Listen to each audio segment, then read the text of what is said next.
just finished The Prince by Machiavelli, and I'm going to do a little book review, so let's get into it. The main question I like to ask first is, what is the book about? So basically the book is about Machiavelli giving his advice to princes and lords and kings or whatever about how to rule. And many people interpret him as a moral utilitarianism, which means you can use any kind of morality, whether it's good or bad, to justify its ends. So whatever yields the highest utility is the right decision. Instead of just doing good things for the sake of them being good, he says you can use good and bad interchangeably to reach your goal. So before I get into the second step, I just want to talk about a quick passage that I thought was interesting. In the book, he talks about certain cities that get conquered by princes and all the circumstances about how they got conquered and what type of city they are. And one of the cities he talked about was a free city. And what happens to the people in a free city when it is conquered.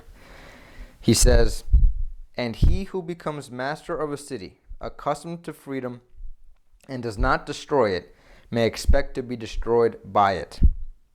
For in rebellion it has always the watchword of liberty, and its ancient privileges as a rallying point, which neither time nor benefits will ever cause it to forget. And whatever you may do or provide against, they never forget that name or their privileges." So it was interesting for me to see Machiavelli talk about liberty in an objective sense, because what he's talking about is people, once they get a taste of liberty, once they live in a city where they're free, they never forget that feeling. So when a prince tries to take freedoms from them, they will always have a rallying point, he says, to fight against that prince, because liberty has some kind of objective principle or some kind of objective significance. And I think you can apply that to America today. I feel like people have a sense of liberty, and sometimes they feel like that liberty is being taken away from them. But that is a debatable point. I'm not going to get into it. The last book I reviewed, War by Other Means, John Yoo said there hasn't been any change in civil liberties since 9/11. There's been no drastic change, which is also very debatable. So let's get into the second part here. What is being said? What exactly is Machiavelli saying? One thing he says is sometimes being good can lead to ruin, and sometimes being bad can lead to prosperity. The problem with those words, good and bad, are they're vague.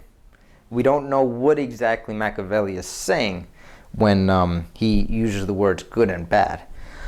So let me just read a few passages. He says, "Hence it is necessary for a prince wishing to hold his own to know how to do wrong, and to make use of it or not according to necessity." So there you go. That's what I was talking about before. Moral utilitarianism, be good or bad depending on the necessity of the situation. He goes on to say, "For if everything is considered carefully, it will be found that something which looks like virtue if followed would be his ruin, while something else which looks like vice yet followed brings him security and prosperity." So there you go. My challenge to the book is totally erroneous. He is a moral utilitarian. Wait 1 second. If you read the entire chapter, he lists vices and virtues. He calls them, you could be generous or rapacious, cruel or compassionate, faithless or faithful, effeminate, cowardly, or bold and brave. So when he's saying you don't necessarily have to be good all the time, what he means, I think, my interpretation of it is you don't always have to be acting within your virtue. And sometimes virtues aren't so extreme as total destruction or peaceful utopia, like effeminate and cowardly, as opposed to being bold and brave. If you're at war and you're losing the battle, it's okay to be cowardly and run away in that situation. Even though someone will say, "Oh, look at that coward," it's still the best decision to make. And that is what I would see him calling bad. to use something bad to your benefit is to act like a coward in a certain situation. So I don't think he's really talking about moral utilitarianism the way popular commentators would describe it as. If we go even further on his next controversial main topic, these are not all the things he talks about, obviously, but these are just the main crucial aspects of his writing.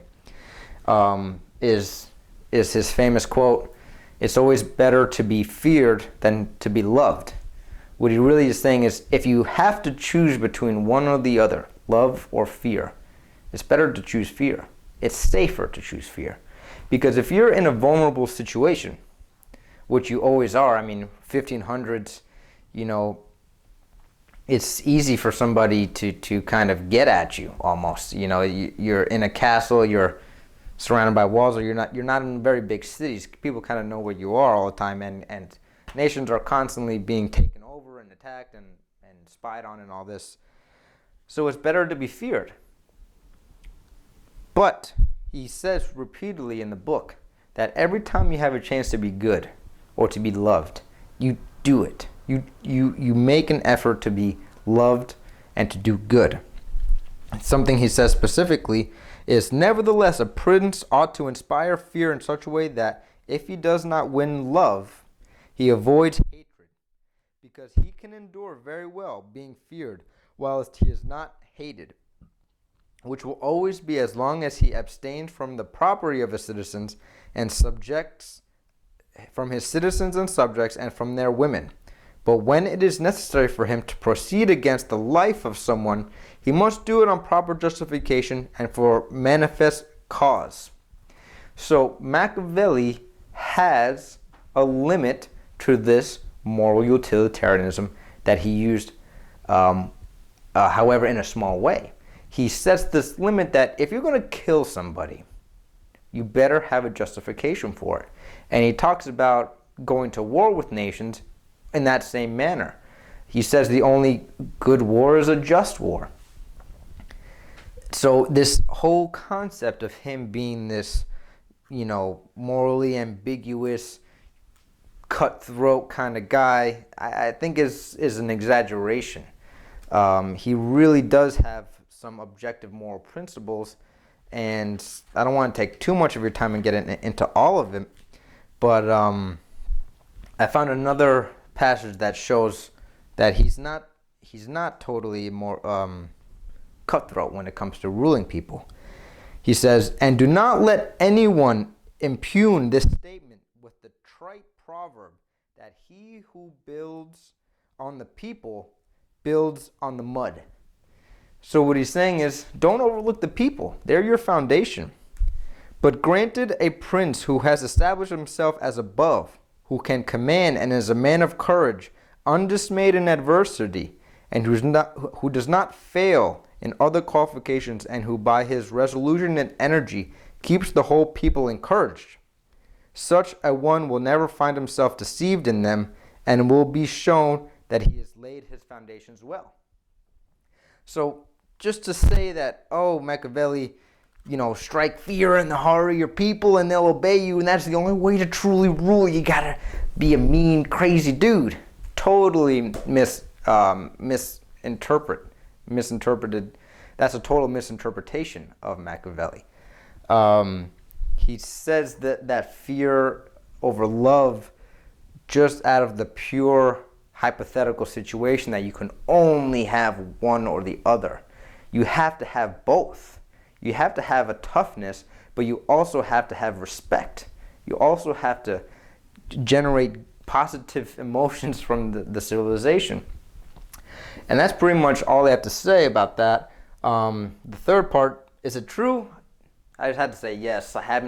There's nothing I really read that I can really debate. This book review has more been a clarification of how I view Machiavelli, and not necessarily debating whether his points are true or not.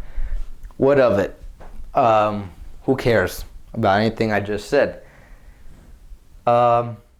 Morality is not vague. it could be interpreted that morality is vague, sorry. Morality is vague, but that doesn't mean you can abuse it. It doesn't mean you can just use it any way you see fit for your own personal gain. That used to be the interpretation of, that's the common, simple interpretation of Machiavelli, but it truly is not what he's saying. Just some basic insights. I found some things he said off the cuff that I thought were really interesting. Follow the path of great people. He listed off a whole list of names of leaders that followed in the footsteps of other leaders and learned a great deal from them. Well, we tend to think that, go do your own thing, follow the unbeaten path. That's the best way. But, maybe we should give the other side a shot. Think about, if you are going to be a follower, or if you're going to follow in a path that's been laid, follow great people. Follow the best people. That's something he said. I thought that was pretty interesting. He also said, avoid flatterers and seek truth. He has a whole chapter on, keeping people away from you that are just going to flatter you and build you up and fluff you up. You have to have people in your life that you can just sit down with and talk to that are just going to give you the truth and are not going to BS you or sugarcoat anything. Because if you don't have the truth, you can't operate a nation, let alone your own personal life.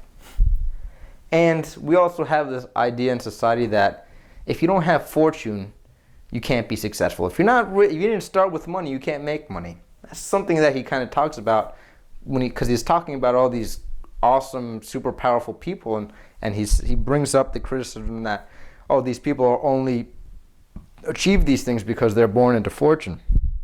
And the point he made is fortune was only a tool that the people used. Many people use other things to become great and prosperous. It wasn't necessarily fortune that made all of these people successful or famous or unbeatable on the battlefield. So that's all I got to say about the Prince. Thank you for watching, guys. Hope you enjoyed.